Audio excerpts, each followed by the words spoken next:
most of my friends are female influencers. Garry, you would be horrified if you saw their DMs. Horrified.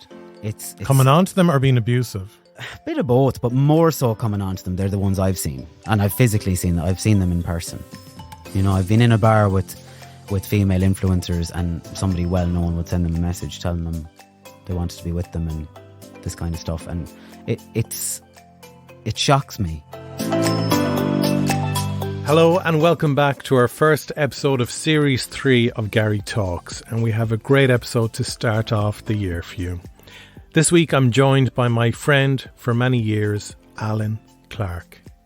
In this episode, Alan talks about his time working in radio, dealing with online abuse, meeting a fan in a car park at night, his brilliant podcast, Big News Coming Soon, and the upcoming plans for it, having fun with River Rock, how his gin, Cookie, came about, the struggle at the start to make it work and why it's hard to sustain such a business, the challenges of being in a relationship when focusing so much time and energy on new businesses, finding your true worth and working for it, his big charity event for this year, and his new clothing company, Northern Hemisphere. There's lots of honesty and food for thought by Alan in this podcast, and I think it's important to hear the struggles of both running various businesses and being an influencer in today's opinionated world. There's lots of great wisdom and stories in this podcast, so sit back, relax, and enjoy. This is a GK Media podcast. Alan Clarke, thank you for joining us on Garry Talks. Usually I start off the show by giving someone's title, right? Oh, God. And I've known you since, I think we've known each other since 2011, around about then when we were working together in Galway FM. And I started doing a list at home this morning of the different roles that I know Oh my God. you have done, right? And there's probably more to add, but this is what I have. Radio presenter in a number of radio stations, podcast host for Big News Coming Soon, which I highly recommend, videographer with Alpha Media, marketing campaign manager, social media manager. You were a retail manager before. You're also a nightclub manager in Castle Bar. You were a club DJ, events manager, band manager or managing musicians, owner and founder of Cookie Gin, owner and founder of Northern Hemisphere clothing line, which is a new initiative. We'll talk about that. And also you're an influencer because you have a massive following online, 85,000 on Instagram, 34,000 on Facebook and 33,000 on TikTok. How would you describe yourself? Would you believe you're the first person that ever wrote down all those, and it's the first time I've ever heard it back? Yeah. And when you're talking there, I'm thinking, God, I'm mental. You, to me, are this guy who just has an abundance of energy and you're really creative. But the thing about it is when you go and do something, you do it really well. And I mean that absolutely genuinely. You know, I think sometimes there's this thing of entrepreneurs and they have a go at everything and anything they see, they're going to throw their hat in there and see what they can do. But anything you've done, and look back at, I mean, a few years ago you came up with gin. I was like, wow. And there's loads of other things you've done in the past, but like that was done really well. And I see it every time I'm in Ireland West Airport, knock. But even a clothing line like Alpha Media, anything you started up, you did it well and you do it well. I see it as a bit of an illness, whereas you probably see it as creativity and entrepreneurial or entrepreneur. I don't know, Garry. I think I go into these things and I just want to give them 110%, and I probably do them too well and they don't make money. Or I lose money because I try focusing on doing them too well. Whereas if I cut a few corners, maybe it might have been a business or it might have went a little bit different. But let's go back to when we first met in the radio station. So you came in and you were a breath of fresh air. You were really good on air and you were actually sound. Thanks very much. Yeah, and you just got on well with everyone. There was always kind of positive energy around you.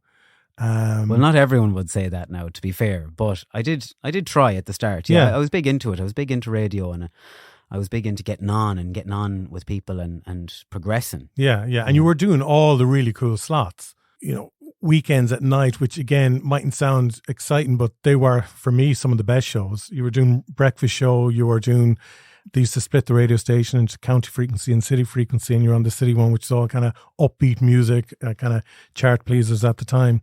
Like you found the ground very quickly, and you were just running and making a name for yourself there. I didn't see it as making a name for myself at the time. I was trying to be versatile and try to do a bit of everything and just try to fit into all the slots.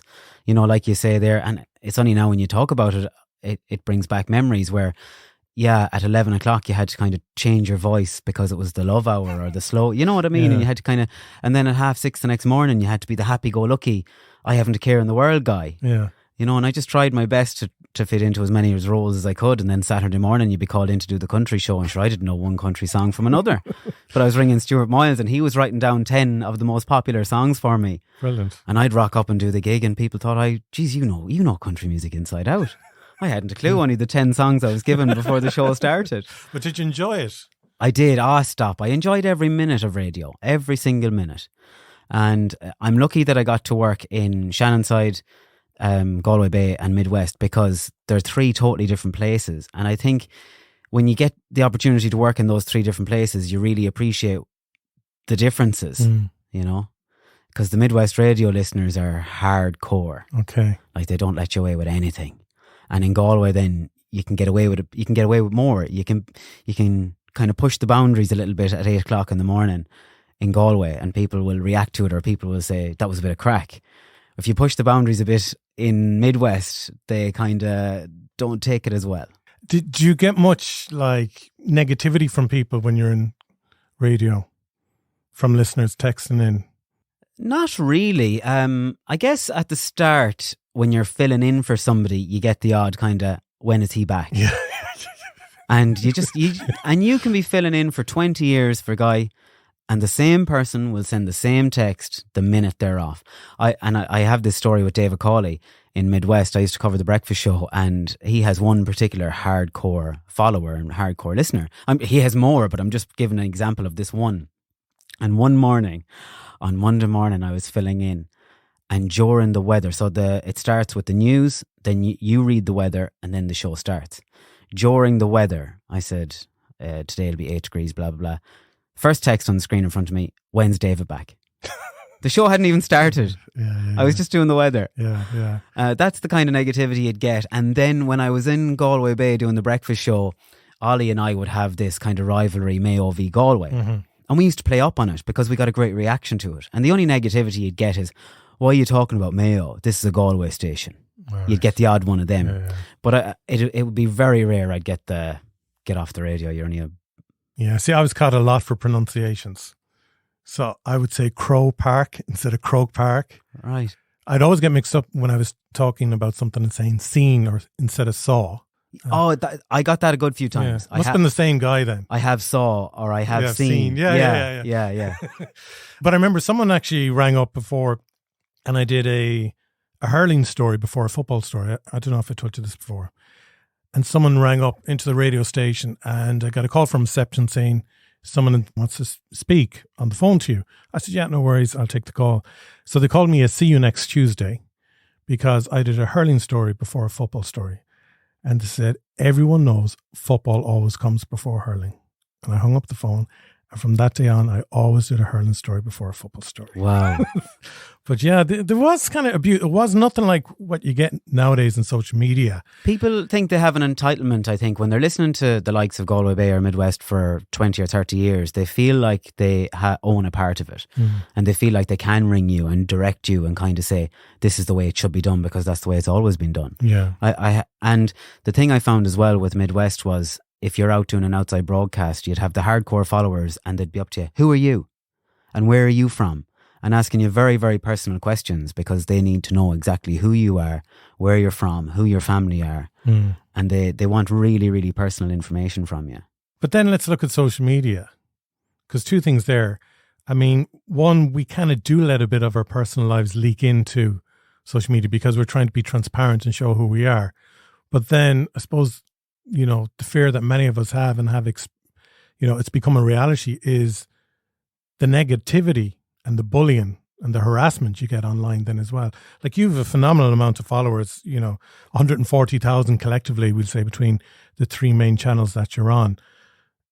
I've heard you speak about it before on your podcast. I mean, you have gotten people being quite cruel to you online. Absolutely, you get it every day of the week. Every day of the week you get it. But I only spoke about this to somebody recently, and you can get it 6 days a week, and it won't bother me 5 days, but it'll bother me the sixth day. And then I just look at it and I just look at myself, and I just say, well, why did that affect me today? What's wrong with me that's upsetting me? Because I don't give any time to people I don't know. If you rang me up and told me I did something wrong, then I'd genuinely think about it, and I'd say, geez, why did I do that? Or I'd have to consider what I said. But I mean, a complete stranger sliding into your DM telling you you're only a CUNT, it's water off a duck's back, because they obviously have something going on, you know? But was it always water off a duck's back?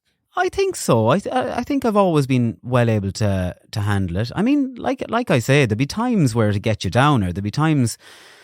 I remember when I took over from Molly on the breakfast show in Galway Bay, like for the first few weeks, there was the same 2 phone numbers texting in saying it's not the same, you know, or when, you know, why did he go, or why did you take over?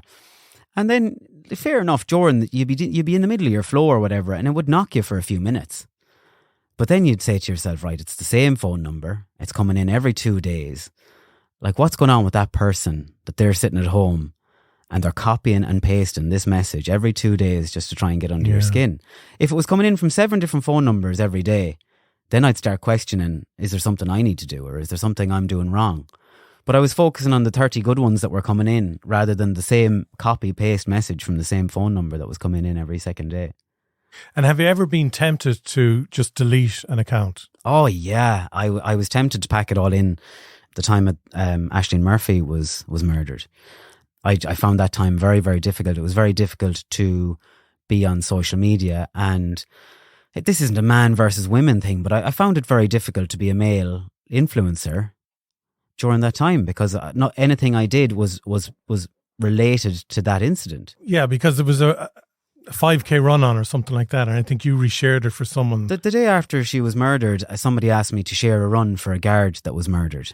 And my family are guards, and I have lots of friends in the guards, and I said, yeah, no problem, I'll share this.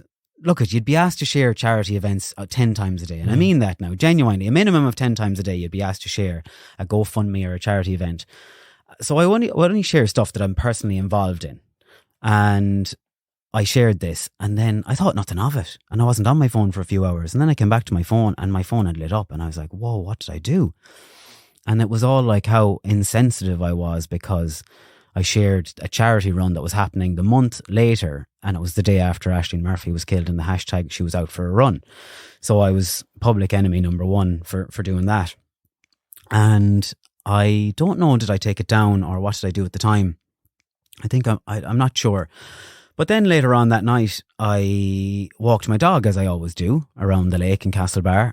And it was 8 or 9 o'clock in the evening, and it was dark, and I walked the dog, and then suddenly the phone lit up again, that I was showing off my privilege to walk the dog on my own at night time, carefree in Castlebar. Yeah. And you're not carefree in Castlebar. There was one night somebody was at my car waiting for me when I got back to my car. But like, I never spoke about that on social media. You know, people just think you're out there living your best life, walking around the lake. I don't walk the lake late at night. I'll do it at 8 or 9 o'clock. After 10 o'clock, as a man, I would genuinely be nervous walking around it. But, you know, there was a couple of other things around that time. And you were going to just call it a day, really? I rang my friend Kieran O'Malley at the time, and I was about to start a football match. And there was something, I can't remember the exact details now, but there was something that really affected me about that. And I said, I just can't do this anymore. And I was obviously low at the time, because it was affecting me so much. And I was playing the football match, and I remember the ball came to me and it just hit off my legs, and I wasn't playing because all I was thinking about was going out to the car and turning off my Instagram. And somebody said to me, what's the story? And I said, I might have to go out to the car for a minute. And then I didn't, and I continued on the match. And then I rang Kieran then on the way home, and he kind of talked me down off the ledge, so to speak. And he's great for that, and he's always been a great support like that. But definitely there was a few days where I didn't want to be on social media, and I didn't want to be involved in that kind of thing. Yeah, like someone who I know had posted up something recently as well about Ashley Murphy and her anniversary, and this Slovak scumbag who raped and murdered her, and I just sent a DM to that person saying, look, I don't think she was raped, so I wouldn't be putting up comments like that.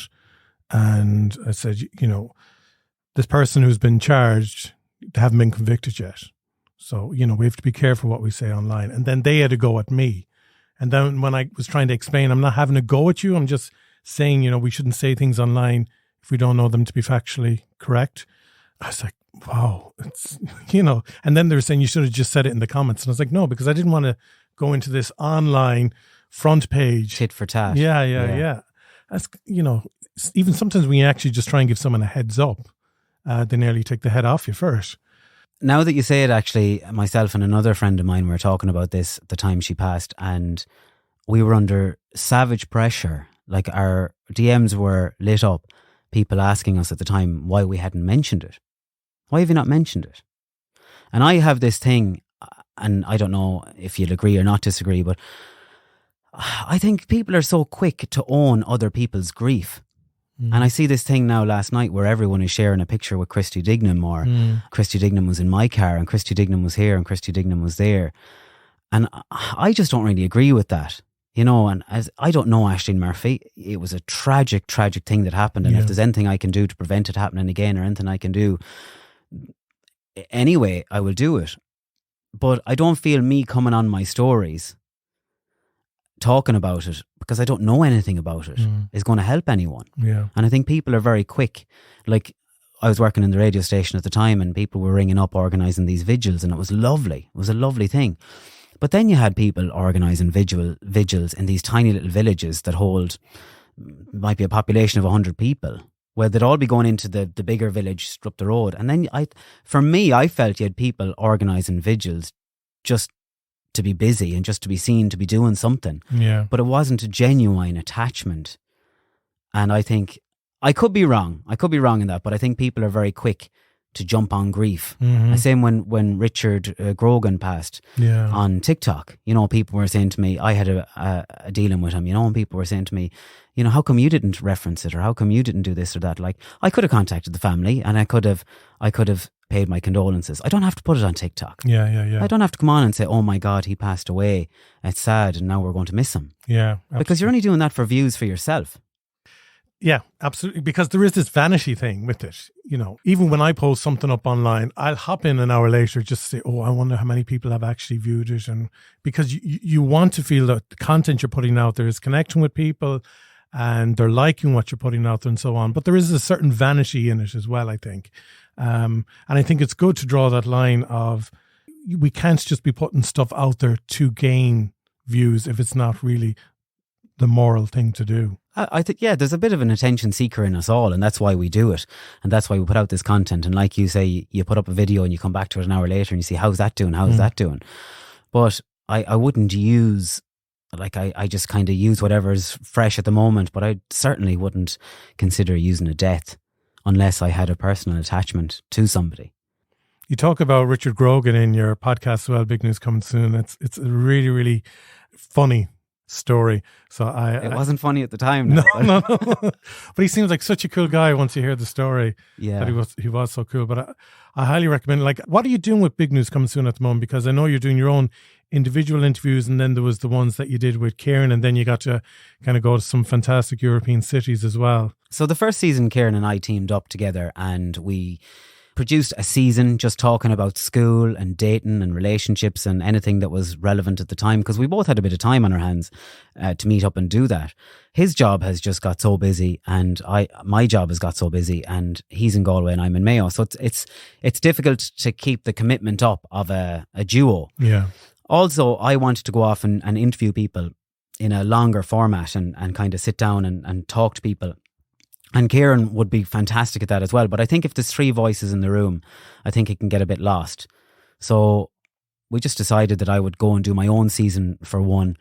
And then after the second season, I just had so many people. To be honest with you, a couple of people contacted me and asked me, could they come on it, that they wanted to tell their story. So that's how the third season started. But Kieran is going to be drifting in and out of the third season. He's going to be doing a few bits with us. And hopefully I'd love to do another season with them. Yeah. Because it's so funny.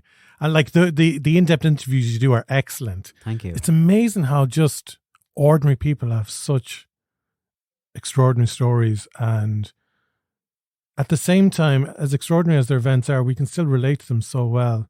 And it's great. And that's what I love about podcasting, which I suppose none of us were afforded the luxury with radio, was that long form style of interviewing. Yeah, I'm lucky with the guests I've had as well that they're not afraid to talk, because a lot of people are find it difficult, you know. So I've been really lucky that they open up easily to me, and I get some good information from them, and I get some good learning from them.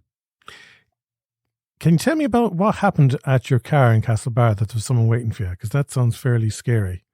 I had an admirer, Right. a male admirer, Okay. and this was, I don't know, back at the time where I might have had 20,000 followers or 25,000 followers. I don't know, somewhere around there. At the stage where you'd be kind of replying to most people and trying to, you know, you'd be doing your best to talk to as many people as you could and acknowledge them and say thanks a million. And he had just shown me a bit of interest, and I had said, thank you very much. It's flattering, but I'm not that way inclined.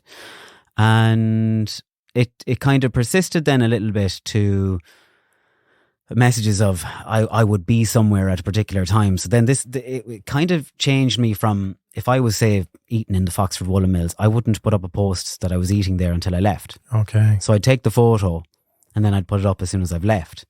Because it started off, and it's happened a few times since, but it started off where a few people would arrive and come in looking for you. And there's no harm in them. They just want a photo, or they just want to meet you. And it's and I find it difficult to talk about, because who am I? Who am I to have somebody just randomly showing up to a hotel or a restaurant to come in and see you? It's mad. Yeah, but people again connect with you because I think two things. You wear your heart on your sleeve. Like, you are very transparent and open and honest, even, you know, listen to the podcast, but you always were. If things aren't amazing and rosy, you don't make out that they are. You kind of say it as it is. Yeah. But the stuff you do as well is really funny. I'm not in it for the views, and I'm not in it for the followers, but I'm lucky that the views and the followers have come. You know, same with the podcast. I sat down and spoke to Lisa O'Sullivan-Shaw yesterday and just had a great chat with her for 2 hours. I didn't once check to see how many times it's been downloaded, because I just know that her story has helped at least one person. Yeah. And that's good enough for me. And it's the same with the Instagram. I never wanted to be an influencer. I was always in the background helping influencers and marketing influencers and singers and public figures. And then I was giving them the advice, and then my page just took off by fluke. So, but back to the story, it's actually a strange story. I stayed in a hotel in Galway one night, and we were on the breakfast show talking about our favourite biscuits. And I said my favourite biscuits were bourbon creams and custard creams, like two of the most generic biscuits. But I just love simple stuff, generic stuff like that. So I stayed across the road in the Maldron, and when I checked into the room, there was 2 packets of biscuits on the bed, bourbon creams and custard creams. And I put a photo up and I said, they're on the ball. I just love good marketing. Yeah. And I always say this to you as well. I just love when people go the extra mile. Rather than sending you a pair of socks and say, here, wear them. They're our socks. Yeah. But no, think about it. Design a sock that you actually want to wear, that might have a picture of your dog on it or something that happened, and give you a reason to get excited about it. And it was like this in the hotel. They got me excited about 2 packets of biscuits. It cost them €2. The price was on them, €1 each. €2, but I got excited, so I had a photo up. But anyway, 3 or 4 months later, this person that was kind of being a bit persistent showed up to my car, and I'd go for a walk every evening around the same time, 8:30, 9 o'clock, around the same time. I'd always park in the same spot, and then I'd always park in the same spot because I'm a bit weird. I always like to have no cars around me in case the door would hit my car. Yeah. So I kind of park at the edge of the car park, away from everyone. And I came back to the car one night, and he was standing there with 2 packets of biscuits. He was standing there with a packet of bourbon creams and a packet of And did you know creams. who it was at the time? I didn't. It took me a minute. But you'd recognise his photo from maybe conversing online, is it? No, his photo didn't jump out. Like, I never saw him really, you know. My first brush with him was in a hotel that I had ate in a hotel with a girlfriend, and he messaged me when I left. And that's when it started. And that went on for a few months. And then when he landed the car with the biscuits, that was a different story altogether then. So I had to, and then there was another night where he spotted me outside the Chinese, and I don't know, at that stage I was like, is he following me or was he outside the Chinese? I don't know. So it got a bit scary then. Yeah. And how do you draw a line? Like, how do you say stop? Did you get an injunction or? No, I did report it just to be on the safe side. And it wasn't that I wanted anything done about it. I didn't want them to go to his house. I didn't want them to say anything or do anything. But I just wanted it noted that this is what I've seen over the last few weeks, and I feel a little bit uncomfortable about it. And I blocked him then, and that was the end of it. Thank God. I hope this doesn't come across sexist, but I mean, we're blokes talking about this. And this is probably happening to female influencers out there. No, it is. Wow. Most of my friends are female influencers. Garry, you would be horrified if you saw their DMs. Horrified. Getting DMs from all walks of life. People you would least expect. People in the public eye. And it's coming on to them or being abusive? No, well, a bit of both, but more so coming on to them. They're the ones I've seen. And I've physically seen them. I've seen them in person. You know, I've been in a bar with female influencers, and somebody well known would send them a message telling them they wanted to be with them and this kind of stuff. And it shocks me because I'd find it hard to send these kind of messages to somebody I've been chatting to for 6 weeks. Yeah. Not just slide into their DMs and say, "How are you doing? I'm such a one. What are you at later?" And they're a bit more graphic than that. Yeah. But it's scary. Wow. Yeah. We'll move on from social media because there's so many other strings to your bow, as I was talking about at the start. Talk to me, though, about gin, cookie gin, because you were never, I don't know if things changed since, but since I've known you, you were never a big drinker. You know, you were one of the few in the circle who could actually discipline and control themselves. It was one of the big things when I brought out the gin was like, sure, you don't even drink. What are you doing bringing out gin? And it spiraled from, this was when my page took off. I kept saying I have big news coming soon. So my page took off because I was doing this diary on how to become an influencer. So day one of how to become an influencer was tell the company you're running low on something. So I was drinking a bottle of water and go, oh my God, I can't believe this is my last bottle of water. And then, who was it? River Rock sent me 2 cases of water. For real? Oh yeah, for real. Yeah. So because I remember in the radios, sometimes I'd forget to bring dinner and I'd put this, I'm starving now. I'm on till midnight. And suddenly a supermarket would land at the door. Yeah. It worked in the early years, not so much in the latter years. I remember that happening as well. It was brilliant.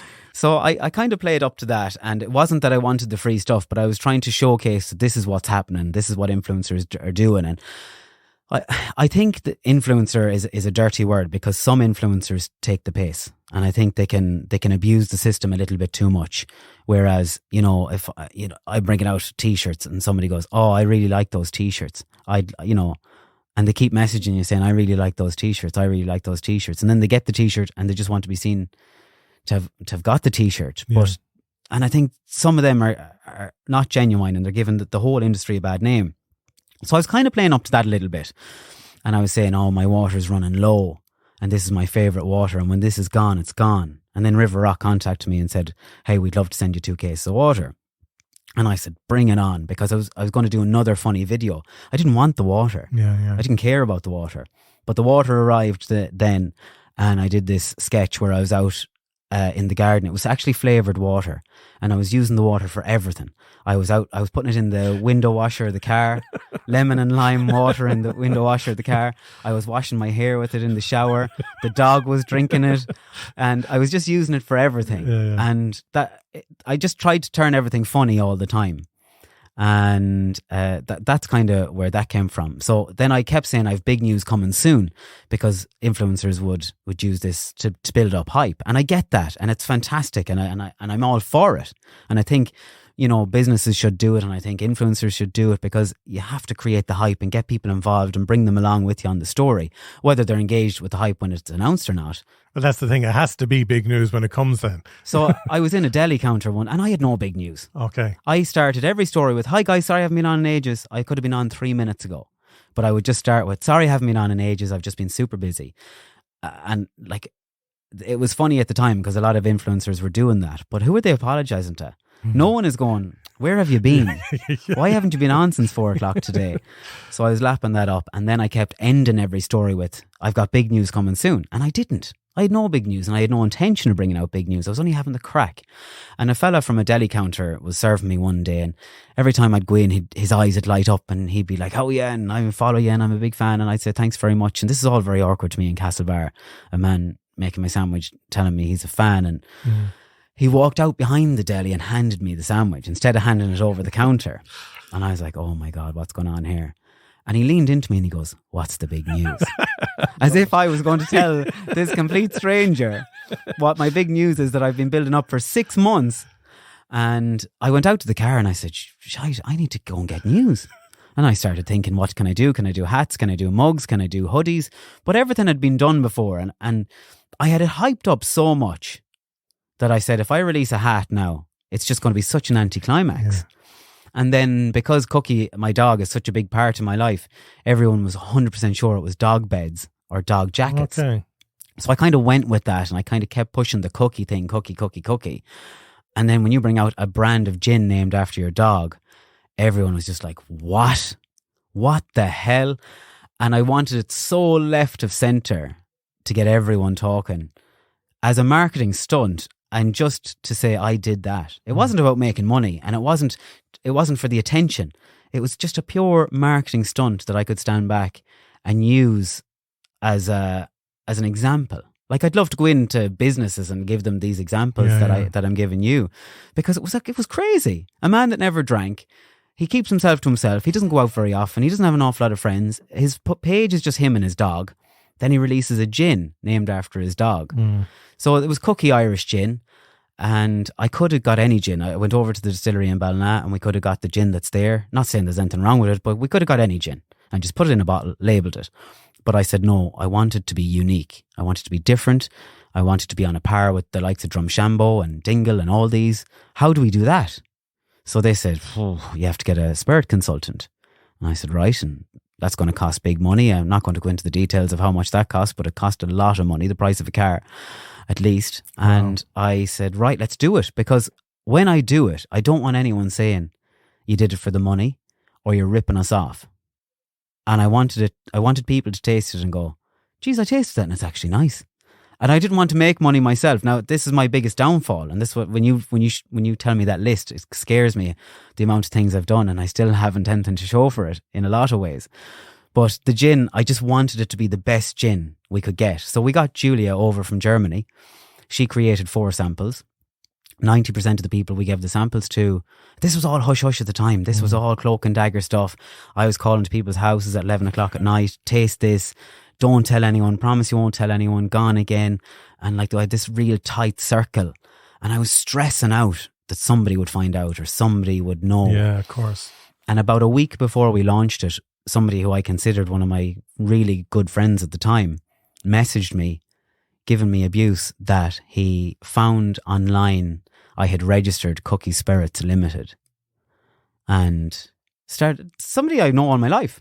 But they obviously hadn't gotten any of the samples. They knew nothing about it. They knew nothing. Okay. They just knew there was big news, but they weren't in the circle of trust. Okay, yeah. And then I got a screenshot to say I'm the founder, the CEO of Cookie Spirits Limited. And I got a message saying, this was about a week before we launched, what do you know about alcohol? This is a joke. Right. You're going releasing your own alcohol kind of job. And then I started panicking then that it was going to get out. And look, if it got out, it didn't matter. But I just wanted to kind of ride it out. I was 6 months working on it. I was 6 months. I had no money. I was working hard on this big secret, this big news, just to see what the reaction would be. And then we released Cookie Gin, made by this world-renowned spirit consultant, Julia Ernie. She came over to Ballina. She made it. And it was a great success in terms of people bought it and people liked it. It was huge. And you still produce it? I produced a second batch this Christmas, but I only did that because anyone who bought it first. So what happened last year, a lot of people bought 2 bottles. They bought one to keep because it was the first batch, and then they bought a second one to drink. But they loved it so much. And this isn't a sales pitch because it's not going to be a long-term thing. They genuinely love it. Anyone that tastes it loves it. So a lot of people were asking me to do it again, and I was hemming and hawing about it until one day I was in Achill Island. I was on Achill Island during the summer, and a woman came up to me and she goes, Alan, I need a bottle of gin. She said, I'm a huge gin drinker. I'm a huge fan. She named out 5 or 6 different brands. Yours is the best I've ever tasted. It's so smooth. I need more. Achill is an hour from me. I went home and I had 3/4 of a bottle in my house. And I got it, and the next day I went down to her caravan and I gave it to her. Wow. And I said, look, it's open. There's a mouthful gone out of it. But there you go, you're welcome to it. And it's the only one I had. Now I have bottle number 1 that it's in a cabinet. And when I saw the reaction on her face, I said, I want that. I want to give more people that. If people want it and they're that excited about it, I want to do it again. So we brought out a second batch for Christmas. But as I said to you... But why wouldn't you keep it going then? Because when we're doing batches, Gary, we're talking about 500 bottles at a time. And you can't sustain it because you need to be buying... I'm buying, say, I might buy 1,200 bottles from the company. That company only deal in 10,000s. Okay, yeah. So for Alan Clarke to ring them and ask them for 1,200 bottles, I'm a pain in their ass. Yeah. And then they charge me through the nose because they don't want me. So I can't get the margins, I can't get the caps down, I can't get the corks down, I can't get the bottles down, I can't get the labels down because I'm dealing in thousands, 1,000 at a time, when their minimum order quantities are 10,000, and they're doing the distillery a favour because the distillery rang them and said, we really like this guy. So until how do you go from 1,000 to 10,000? Money. Yeah. I don't have that money to invest in it. And how, because you were saying that getting the spirit consultant over and having her help out, it was a huge investment, cost money. How did you even get the money together for that? All my savings. I've just been, not that I have a lot of savings, but I had a few pounds saved up, and I went to the director of a supermarket, and he told me, I went to him and I pitched the idea to him, and he said, you won't sell 10 bottles. He said, it's ridiculous. You're naming your gin after a dog. You're bringing it out at Christmas.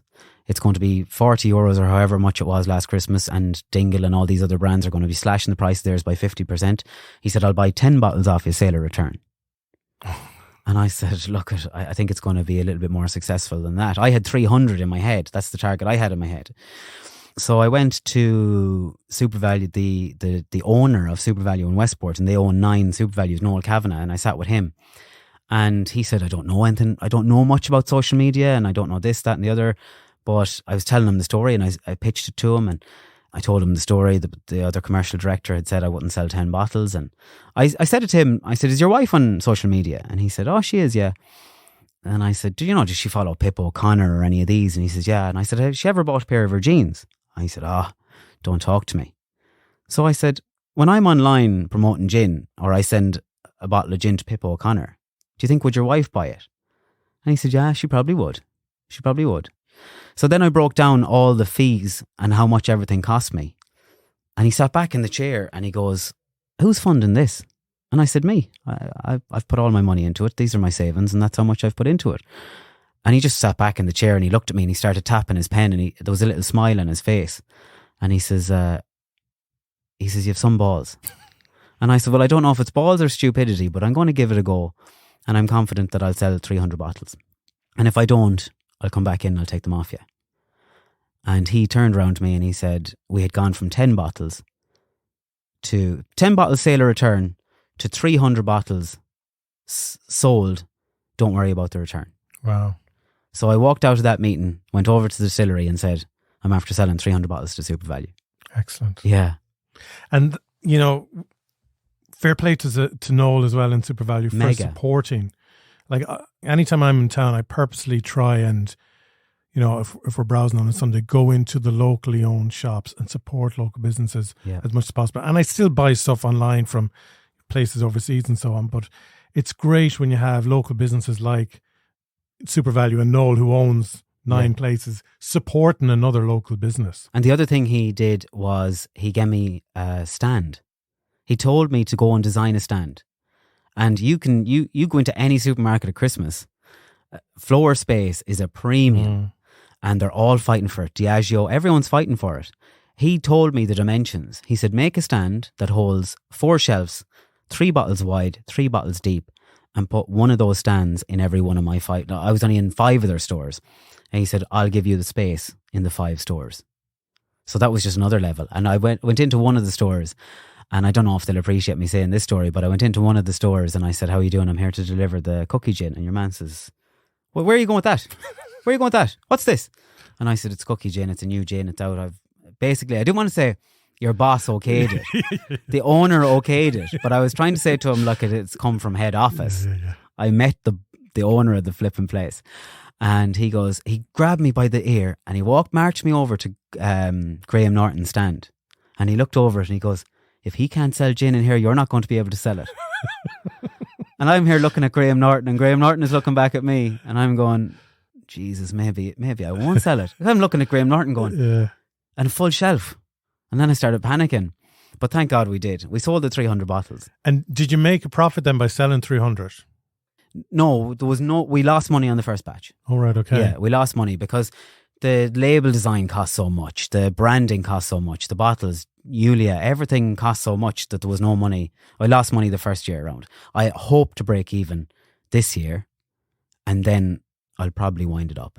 But would you be interested in selling it to like a Diageo or something like that? Oh, I'd love to see it in every Super Value in the country because I love the brand. I love the colours of it. I love the connection it has. I love the connection people have to it. And overall, it's a fantastic product. It's just I can't get the margins down to make it a viable business. Yeah. They would need somebody to come in like Conor McGregor. Not saying that I support Conor McGregor. He's gone to feck lately. But I'm saying it would need that type of person to come in and say, I see everyone now is investing in Muff. You know, in Laura Whitmore, is it? Or okay. Is that her name? The one who did Love Island as a host, is it? Yeah. I don't know about... I only realised there recently Niall Horan is behind Jim and Coffee as an investor. A load of people are after investing in Muff Distillery anyway. I think even George Clooney could have been mentioned. Right. So it would take somebody like a big celebrity to come down and put a couple of million into it, get it into every supermarket in the country, and it would take off. Yeah. It definitely would, because it's a fantastic product. And this is often the problem for businesses where, you know, you reach a certain level, but you need that support, whether it's experience or financial or whatever, to take it to the next level. And, you know, sometimes that just doesn't work for businesses, but hopefully, you know, the fact you have a great product. And it's interesting what you were saying of, you know, you wanted to invest in getting the best gin that you could possibly make, because it goes back to what I was saying earlier. That's just the type of guy you are. Yeah. You know, which is great. And then I was on social media a few weeks ago and another venture. Northern Hemisphere. Yes. That was always the dream. Okay. It was always the dream to bring out my own clothes. When I was DJing in nightclubs years ago, I was buying AC hoodies. I had an AC logo and I was selling a few, like maybe 5 or 6 a year. And I always had a dream to bring out my own brand. And then I teamed up with Port West a few years ago and that went really well and it was really successful. And I just always had a dream to bring out my own outdoor clothing. And then I done a video where I got a changing robe and I got it in Dunn's at the time, and I just went in front of the mirror and I done a little piss take trying on my changing robe, and it got hundreds of thousands of views, went totally viral. And then I put the wheels in motion. I need my own changing robes. So I started trying to source my own changing robes, and they're all so expensive, and fair enough, you could get cheap ones here, there and everywhere and put your brand on them, but I wanted to go and make them from scratch. So I went to Turkey, got a factory in Turkey to produce these high quality changing robes, Sherpa, fleece lined. How does, like, do you just in your house in Castlebar start Googling No, I started places where they make robes? I started contacting manufacturers in Ireland, people I knew in Ireland that were manufacturing clothes and bringing in clothes. Okay. And I basically knocking on doors. Have you any contacts? Have you any contacts? Who's the best? And I'm really lucky with the people I've met, and and I think that's really good about business people that aren't afraid to give you contacts. Sometimes you ring somebody and you say, "Who built your website?" And you're like, I can't remember. Can't remember who it was. Yeah. What difference does it make? Yeah. Just try and help the next person, give them a leg up. And I always say the best way to succeed in life is to help others to succeed. So if somebody rings me for a tip or somebody rings me looking for a supplier, I'll give it to them, and then I'll ring the supplier and say, I'm after giving your details to Garry Kelly there, and see what happens, see if anything comes of it. So I've just kept knocking on doors. Then we got samples and they nearly knocked it out of the park straight away. And there was a few things we wanted changed. We wanted the logo maybe a little bit bigger, and the inside pocket wasn't big enough for a Samsung phone, but it was big enough for an iPhone. So over and back, over and back, over and back. So the dream was to bring out my own changing robe. But then I started thinking, sure, will people just buy a changing robe? I might have to get hoodies. So then I got hoodies, and then I thought, sure, I've nothing for women really. I'll have to get something for women. And then I borrowed more money and got investors and brought out women's fleeces. And then somebody said, well, we're going to have to get leggings. And I said, well, I don't know anything about leggings. So we had to go researching leggings and getting leggings made, and it just turned into this huge thing then, and it spiraled out of control. And I left my job in May and went in full time to organising the launch in Northern Hemisphere. We launched on the 16th of November, and I hadn't the price of my breakfast in the weeks leading up to it. I had everything. I hadn't been working. I had no gigs. I had no money, and it had to work, and I was pumping everything into it to work, and thank God it got off to a great start. Wow. So you just take Leroy for all that. A lot of people say that to me, but I don't know if it's Leroy or stupidity, because I just, I could have cut corners. I could have done things a little bit easier. I could have started with a hoodie and made life an awful lot easier. I left my job in May. I could have had a hoodie out the next month, but I didn't. So why do you push yourself as much as you do? I don't know. I don't know, to be honest, Gary. I don't know. I recorded a podcast last night, and a man asked me, are you ever going to settle down? Are you ever going to meet somebody, And I said, I can't at the minute, because I need to fix whatever this is in me before I can meet someone and settle down and give them my attention. But does that even... Give them the attention they deserve. Is that something you even aspire to right now, of settling down with someone? Oh, I'd love to meet someone. And settle down. But I also recognise that it wouldn't be fair to bring them into this, because I'm a lunatic. Like, I'm going from 6 o'clock in the morning till, I was up last night until 4:30, and I was up again this morning at 7:30. You were up until 4:30 this morning? Yeah. So I was up working until 4:30, and then I went to bed for a few hours. I got up at 7:30. I went into, I was starving. I had nothing in the house. I went into McDonald's, got a drive-through McDonald's. An amazing bacon and egg thing. And I went to work, and I was packing orders. Then I packed all my orders this morning, came here to do this. And it's difficult, because when you meet someone and you say to them, I don't have an awful lot of time, and the first thing they say is, oh, well, sure, you'd make time if you cared about me, or, if you cared enough, you'd make time.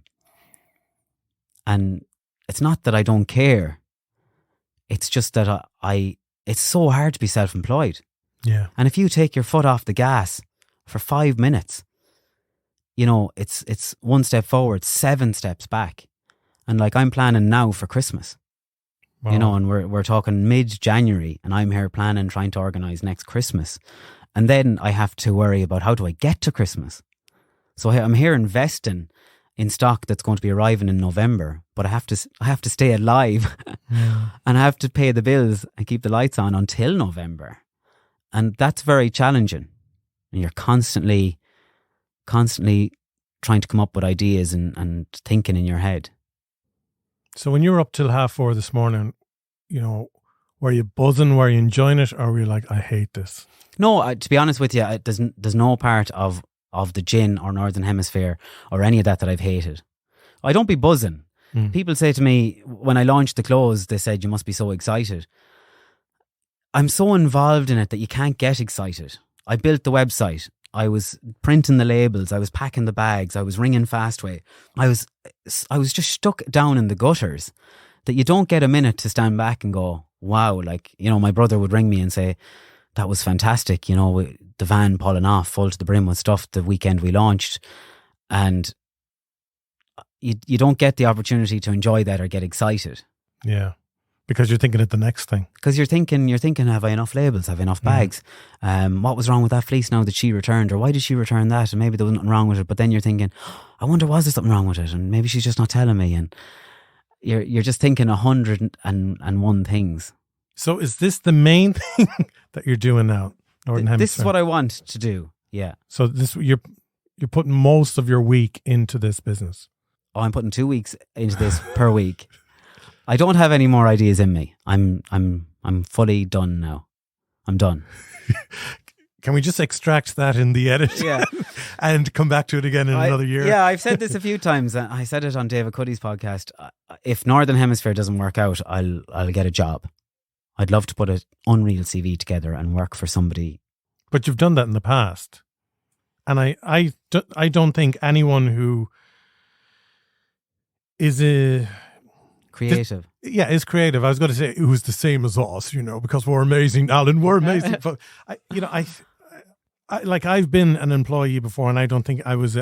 I would say I was a difficult employee because I would have so many notions and ideas of things that should be done, and when they weren't being done, I'd get very sulky about it. Whereas I think when you just go off and you're free to run in the field and do what you want to do, I think it's better for everyone. Yeah. But I think they're the sort of people that we are. And you were a retail manager for a big supermarket chain before as well. And yeah, the money was great, but I remember you saying to me at the time, it wasn't for you. Yeah, I didn't enjoy ticking the boxes, and I didn't get the same thrill out of hitting the targets that everyone else got, because maybe I found it easy. Not saying that the job was easy, it wasn't. It was difficult and it was challenging, but I suppose the processes were easy. Like, you just knew what you had to do, and that's the way you had to do it, and there was no other way of doing it. Whereas I was looking at biscuits on the shelf thinking if we moved them 2 feet to the left, it would work. But they're going, well, it might work in Castlebar, but it wouldn't work in the other 116 stores we have. Yeah. And you weren't allowed to move them 2 feet to the left. That was challenging. But I understand what you're saying too. Creative people are hard to employ because of their creativity, and they want to be going and they want to be seen. And the ideas are constantly changing and evolving. But I think if Northern Hemisphere doesn't work out, and there's a good chance it won't. Who knows? The prices of everything have gone through the roof now. I'm going to give it a good go, and I'm going to give it as long as it takes until I can see if it's a viable business. But if it doesn't, I'd love to put an Unreal CV together and go to a company that would allow you the freedom and get excited about your ideas and get excited. Very few companies are like that. They're hard to find. But I could turn any company, and I don't blow smoke up my own arse about many things. People say you're great at this and you're great at that and you're great at whatever, and I would never really acknowledge it. I'd just say, oh, thanks a million. But there's one thing I do know inside out, and that's marketing. And I think I could sell anything. I could sell snow to the Eskimos. And if the right business came along, I'd love to work with them and I'd love to grow them. But you'd also want, I get a great thrill out of, sitting back and saying, I did that, or we did that. I'd love to grow a business and I do it. I do work with personalities and do work with entertainers, influencers, and you see them growing and you see them selling events and you see them selling music holidays. And it's great to be involved in that. You get a great buzz from that. So I'd love to do that on a bigger scale, like work for the likes of Diageo and do a TV ad or do an Unreal marketing campaign. But I'd have to be working from Mayo. I wouldn't move to Dublin. Yeah, no, because like when I was young as well, when I think I had no inhibitions, so I wasn't afraid to try anything. Like there was multiple things I wanted to do. I wanted to be an actor. I wanted to be a director. I wanted to be a radio DJ. I think it's hard to just expect one person to just do one thing. If I would say, what's the legacy you want to leave behind, Alan, or what's this one thing you want to do and then you're going to be happy till the end of your days, there probably isn't one thing, is there? I always had a chip on my shoulder and I always wanted to be something. And I always had this thing in my head that, I'll never be anything. And it's only when I was a manager in Aldi that kind of hit me, and I said to myself, what are you doing here? I was in there killing myself. I was giving out to staff. I was a total bollocks to work for, because I was just so driven to hit these targets and make some fella down in Cork happy. And then it kind of hit me that, what are you trying to be? What is it that you're trying to be like, and who are you trying to prove it to? So I left Aldi and I set up Alpha Media because I always had the marketing in me, and I was always dabbling in it on the side and always helping people at the weekends and in the evenings. I was making videos. Even when we were working in Galway Bay together, we'd always be producing silly videos. That might only be us eating a pizza or whatever. But we were always thinking outside the box and pushing ourselves to do more, even if the company didn't appreciate it or didn't want it. We were always just doing it anyway. And so I set up Alpha Media then, and that was ticking away. And then I went back to radio then, because you're out of you see, you weren't allowed to have another job when you're with Aldi. You're not allowed to work any more hours because you're working so many and you need so many rest hours. So I had the freedom then to go back and do a few things. And then I realised, sure, you are something, you know? You're a worker. Yeah. That's the best thing you could be. Doesn't matter what I'm doing. And I don't mind what I'm doing. If I have to go out, and I've always said this, I've no disrespect to people who sweep the roads, but I'd go out sweeping the roads. I don't care, as long as I'm working and I can pay my bills. And you're enjoying it. Yeah. Yeah. As long as that's the main thing. Yeah. Like, I'm a bit of a job hopper, because if I don't get the respect, I'd leave. You know, and it's probably a bit of a contradiction, because some people would say to me, oh, when you were a manager in Aldi, you were a bit of a bollocks and you weren't very respectful. But I soon realised that the pressure was so intense on me, I was putting that pressure onto them. Yeah. And then that's when I became unhappy, when I was trying to make Mary do the bread section in 34 minutes. And it just wasn't possible. You know, and the manager come down to me saying, how come Mary took 39 minutes to do the bread? And then suddenly you're going out on the floor and you hate Mary. Yeah. You know, and you're looking at Mary going, there's Mary, you can't do the bread in 34 minutes. And then I soon realised, like, what's this about? What's it all about? So finally then, what brings out the best in you? Like, when is Alan just so content, so happy? Jeez, I don't know. I don't know. That's a tough question. That's a tough question. I'm happiest when I'm in nature. If I'm at the beach or in the middle of a forest or on top of a mountain or out kayaking, that's when I'm happiest. And is that when you get your most creative space? No, my creativity comes in the shower. Okay. Every time I go into the shower. So you like have 20-minute showers? Oh, people go off the head with me. Yeah, I live on my own now at the minute, but I remember girlfriends or even friends that I'd live with, I'd be in there half an hour. And I wasn't doing anything, only washing my hair 14 times, coming up with a few ideas. That's all. I wasn't doing anything else. Yeah. So a lot of creativity would come in the shower. I'd be in the shower and I'd start thinking. So I was in the shower this morning, and a friend of mine is a comedian, and I came up with an idea for an intro to his show. And I got out of the shower and I was standing there with a towel around me, and I sent him a voice note. Hey, you might think I'm completely mental, but here's an idea I have, blah, blah, blah, blah, blah. And I sent it to him. He just sent me back, him roaring, laughing down the phone at me like. Brilliant. So that's where I get my ideas. But no, when I'm in nature, I suppose it's a break away from your phone. Now, some people would say you're at the top of a mountain taking a photo. I don't climb the mountain to be seen at the top of it, but I love sharing. I love sharing what I'm seeing with people. I genuinely do it because I want them to see it. I'm not doing it for the likes. If I'm out kayaking in Clew Bay, I want people to see how beautiful and how accessible it is. You know, somebody would say, how do you do that? Like, number one, you can just buy a kayak, or number two, you can just rent one off A, B and C. But people don't think that's a thing. You know, out in the middle of Clew Bay, looking back at Crowpatrick, surrounded by islands, it's just the easiest thing in the world to do. But people don't know that. And that's why I love putting that stuff up online to show people. It's not, hey, look at me, I'm in the middle of the islands. It's come out and do this. You do it. I remember recently, was it last May or something? Or March I think it was. We climbed Crowpatrick. We were there for Galway Hospice. And we had no intention of climbing it. We were just there doing a shoot for Galway Hospice at the base. And then Damien, one of the videographers, said, come on, we'll climb it. And I never did it. So I thought, oh, sure, grand, like, it'll be up in half an hour. No. And I remember thinking, coming up and going down, which is just as hard. I remember Alan Clarke did this every day for 7 days in a row. 7 days. You were doing it for charity at the time. Yeah, I did it for autism at the time, yeah. That was crazy, because it's, wow. Yeah. It's like, you must have been shattered.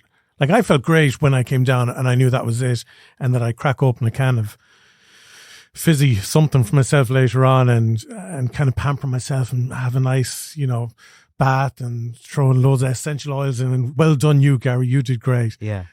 The idea of actually facing it again the following day, let alone for 7 days. It's interesting that you brought that up, because I want to do it again this year. I was what age? 24, 25 at the time, and I found it quite easy at the time. Not that I've ever been. In fairness, you did look shattered. Yeah, oh, hey, it was challenging. It was challenging because the weather, and then. And you were working at the time. Oh, I was going up and down to work every evening. I was working in Galway Bay, I think, at the time, wasn't I? 8 to 10 or something. But looking back, I was probably at my fittest. Not that I've ever been super fit, but that's probably one of my fittest times. What I found that time was you don't realise, number one, the time it takes, number two, the expense it takes to get over and back to Croagh Patrick, climb Croagh Patrick, take the time off work, have dinner, go and get your essential oils, go and get your Epsom salts, go to the sauna, whatever. All that takes money. And you've raised €1,000, but it's cost you €350. You know, you don't take that into consideration at the time. But I have a goal this year to do it again. I want to do it one more. Have you not just heard what you said a minute ago? No, I want to do it one more time, and I'll enjoy it more this time because I want to do it. I want to prove to myself that I can do it again. So what was it, 15 years ago you did it last? Or? About that, yeah. And the body, you look physically amazing. Oh, it's a different story now. Yeah, it is. Yeah, totally. Because I play a bit of AstroTurf, and I know now I'm 3 days recovering, whereas I'd play AstroTurf 7 nights a week back then. So my body is, sure, I'm 38 now, you know, but it's totally different. But I want to do it again. I want to raise money, and I have a particular charity in mind. I have a target in mind, and I want to have a bit of fun with it this time. I was very alone last time doing it. And I remember I tried to bring in the radio station and try and do something there as well. And there was a bit of a conflict because it was a Mayo landmark and you're on a Galway radio station. So you couldn't do much at the time. But I want to do something this year where I do it 7 days in a row and bring people along with me. So try and bring in different influencers on particular days. So you have Cowboy Kelly booked in on the Monday, and you might have Kieran O'Malley booked in on the Tuesday, and such a one. So that's bringing you on. I mean, it's well worth doing it just to see Kieran O'Malley sweat. I'd love to, yeah. Actually, I think the headphones you're wearing actually used to be ones that Kieran wore when he was doing a podcast. Oh, really? Yeah, years ago, yeah. I think GP might be on. These are worth money, so. For a Galway player, is that what you're saying? I'm telling you, yeah. And First batch. I have an idea to record a podcast as you're walking up and down. I don't know. Yeah. I don't know how achievable that would be, but to talk to people, and because Croagh Patrick really brings a lot of realizations to you as well. Everyone you meet on the mountain is doing it for the same reasons, and you can stop and talk to anyone on that mountain, and everyone on the mountain will stop and talk to you. Yeah, true. If you walk down Shop Street and you try talking to somebody, they'll keep going. Yeah. When you're on Croagh Patrick, it doesn't matter. How are you getting on? Not too bad. How did you find it? Grand now. I'm on the way down. You're nearly there. Keep her late. Not too bad now. Oh, the amount of people I'd love to curse who kept saying to me, "You're nearly there," when they're on the way down, and I was only halfway. Yeah. It's a cruel trick they play. Or the odd lad, newbies. The odd lad wearing jeans. Like I do always say to them, if I spot the jeans going up, I go, "Jeans was a bad choice," and he's there going, he's probably laughs, but on the inside he's like, "Oh, stop, leave me alone." Yeah. No, it's great fun. So I'd love to do that again. So I might rope you in one of the days. Yeah, absolutely. Yeah. Look, even I can happily help out doing some podcast recordings for you going up, because at least that gives me an excuse to have to stop about 20 times as I ascend. But yeah, no, it's funny because afterwards we were all buzzing and we were like, "Oh, we have to do that again. And it hasn't happened yet. So maybe it's a good incentive to actually make it happen again. Oh, you get a great sense of achievement from it, don't you? Yeah. And that's what's so fantastic about nature.